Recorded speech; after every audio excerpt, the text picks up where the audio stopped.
আসন্ন জাতীয় সংসদ নির্বাচনকে সামনে রেখে চট্টগ্রামের সীতাকুণ্ড উপজেলায় জোরদার করা হয়েছে নির্বাচনী নিরাপত্তা ব্যবস্থা।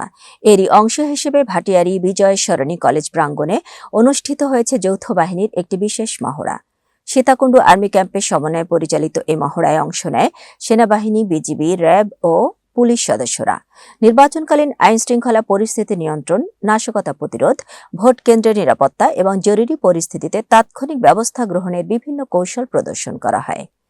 মহড়ায় উপস্থিত ছিলেন মেজর ফাহিম, সীতাকুণ্ড উপজেলা নির্বাহী officer Fakhrul Islam, major Ferdousi, major Nafiur ও ক্যাপ্টেন ইলহাম সহ আরও অনেকে।